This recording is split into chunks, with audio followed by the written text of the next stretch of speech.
അസ്സലാമലൈക്കും. അസ്സലാമലൈക്കും എന്ന് പറഞ്ഞോളൂടെ. അപ്പൊ മുത്തുമണികളെ, ഞാൻ ഇന്റെ അജ്നാസ് അസ്രഫിലേക്ക് മദ്രസിൽ ചേർക്കാൻ വേണ്ടി പോവാണ്. ഇന്ന് നമ്മുടെ മദ്രസകളൊക്കെ തുറക്കുന്ന ദിവസമാണ്. അപ്പൊ എൻ്റെ മോനേറ്റു ഞാൻ നജ്മുൽ ഹുദ മദ്രസ തേക്കിൻകൂട്ടിലേക്ക് പോവാണ്. ഇന്ന് പുതിയതായിട്ട് അഡ്മിഷൻ ചേരുന്ന എൻ്റെ പൊന്നു മക്കൾക്ക് എല്ലാവർക്കും എല്ലാവിധ വിജയാശംസകളും നേരുകയാണ്. അപ്പോ പോയിട്ട് വരാം. ബൈ.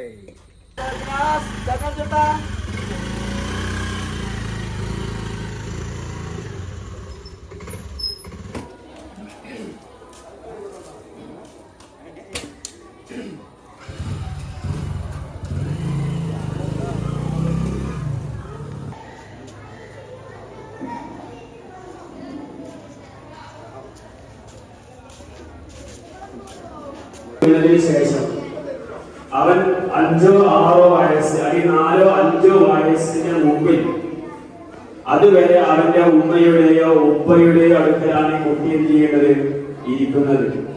ആദ്യമായിട്ട് ഒരു കുട്ടിക്ക് അച്ചടക്കം ഉണ്ടാക്കേണ്ടതും ആ അച്ചടക്കം പഠിപ്പിക്കേണ്ടതും ആ കുട്ടിയുടെ രക്ഷിതാക്കളാണ്. അവിടെ നിന്നാണ് ഒരു കുട്ടി ആദ്യമായിട്ട് അച്ചടക്കം പഠിച്ച് മദ്രസയിലേക്ക് വരുന്നതും സ്കൂളിലേക്ക് പോകുന്നതും. അങ്ങനെയാണ്. അപ്പൊ ആ കുട്ടിക്ക് ആദ്യമായിട്ട് ഉണ്ടാവേണ്ട ഡിസിപ്ലിൻ എന്താണ്? അത് സ്കൂളിൽ നിന്നോ മദ്രസയിൽ നിന്നോ അല്ല. പക്ഷെ പിന്നീട് അതിനെന്തെയും നമ്മൾ വാർത്തെടുത്ത് ഒന്ന് ഉഷാറാക്കിയിട്ടെന്തെയും ഉസ്താദുമാരും മാഷന്മാരും ഒക്കെ മദ്രസയിൽ നിന്ന് അതിന്റെ പ്രാധാന്യം പറഞ്ഞ് മനസ്സിലാക്കി കൊടുക്കും. നമുക്കറിയാം, നമ്മളിപ്പോ കഴിഞ്ഞ വർഷം മുതൽ ഒക്കെ ഇതുവരെ പഠിച്ചു. 1ാം ക്ലാസ്സിലാണ് ആദ്യമായി പഠിച്ചെന്താണ്? അദബ്. ഈ അദബ് എന്ന വാക്കിന്റെ അർത്ഥം എന്താ? മര്യാദ. അപ്പോൾ കുട്ടി മര്യാദ പഠിക്കും 1ാം ക്ലാസ്സിൽ നിന്ന് പഠിച്ചുകൊണ്ട് വരികയാണ്. അതിന്റെ പ്രാധാന്യം പഠിപ്പിച്ചു കൊടുക്കുക. ഇനി ഇൻഷാ അല്ലാഹ് ഈ വർഷം മുതൽ 1ാം ക്ലാസ് മുതൽ 4ാം ക്ലാസ് വരെയുള്ള പുസ്തകങ്ങളൊക്കെ അടിച്ച് മാറ്റി ഒക്കെ മാറിയിട്ടുണ്ട്. അടിപൊളി മാറിപ്പോയി. എന്താ നമ്മൾ കണ്ടിട്ടില്ല. ഇനിയിപ്പോ എന്താണ് തുടക്കം പഠിപ്പിക്കുന്നതെന്ന് ആരും പുസ്തകം കണ്ടിട്ടില്ല. ഇൻഷാ അല്ലാഹ് നമുക്ക് നല്ലൊരു കരിക്കുലം എന്ന രൂപത്തിൽ തന്നെയാണ് സമസ്ത കേരള ജമിഅത്തുൽ വിദ്യാഭ്യാസ ബോർഡ് രൂപീകരിച്ചിട്ടുള്ളത്. അപ്പൊ അതിനാവശ്യമായ കാര്യങ്ങളെല്ലാം നമ്മുടെ ക്ലാസ്സുകളൊക്കെ ഈ വിഷയങ്ങൾ പഠിപ്പിക്കുന്നതോടുകൂടി അത് സ്മാർട്ട് ക്ലാസ്സായി മാറണം. ഞാൻ വന്നപ്പോ രക്ഷിതാവ് സദറുസ്താദ് എന്നോട് പറഞ്ഞു, നമ്മുടെ മദ്രസകളിൽ LCD സംവിധാനങ്ങളൊക്കെ വേണം. ഞാൻ പറഞ്ഞ സദറുസ്താദുമാരൊക്കെ സംസാരിച്ച് 6 LCD മദ്രസ ക്ലാസ്സുകളൊക്കെ സ്പോൺസർ ചെയ്തു. കാരണം എന്താ വെച്ചാൽ പഴയ കാലത്ത് മുതൽ നമ്മൾ നിസ്കാരം പഠിപ്പിക്കലെങ്കിലും ഉസ്താദ് ചൊല്ലി കൊടുക്കുക.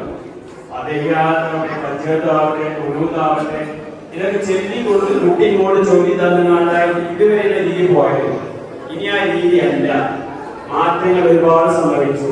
ഒരു കുട്ടി നിസ്കാരം പഠിക്കുകയാണെങ്കിൽ ചില മദ്രസകളിലൊന്നും ഉണ്ടാവില്ല. നിസ്കരിച്ച് കൊടുക്കാനുള്ള പ്രാക്ടിക്കലായിട്ട് ചെയ്യാനുള്ള സംവിധാനങ്ങൾ ഉണ്ടാവില്ല. ഇപ്പൊ എല്ലാം മദ്രസ ഏകദേശം റെഡിയായിട്ടുണ്ട്. പഴയകാലത്തില്ല.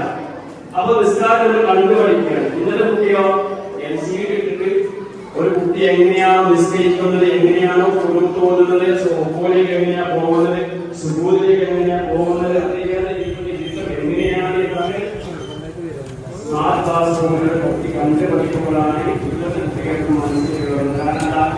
കാരണം നമ്മൾ ലോകം തുറന്നതായി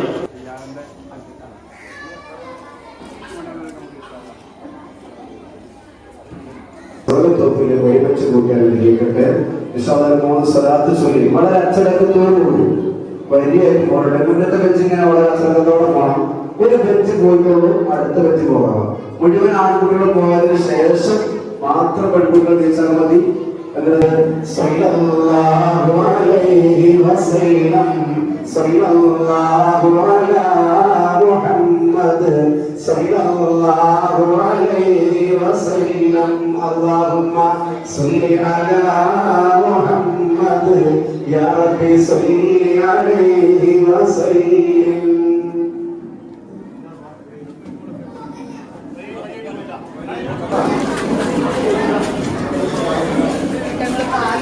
മദ്രസിലെ ഇന്ന് പ്രവേശനോത്സവമാണ്. മക്കൾ ഇന്നത്തെ മദ്രസ കഴിഞ്ഞിട്ട് ഇറങ്ങാൻ നമ്മളെ തേക്കിൻകോട് നജ്മുൽ ഹുദ മദ്രസയുടെ കുട്ടികളാണ് ഈ വരുന്നത്.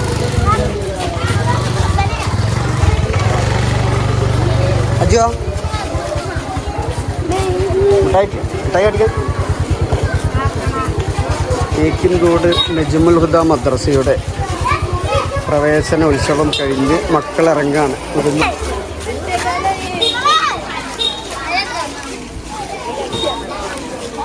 കൈ അവിടെ കാണാനല്ലോ അയ്യല്ലേ. സലാം പറഞ്ഞാണേ.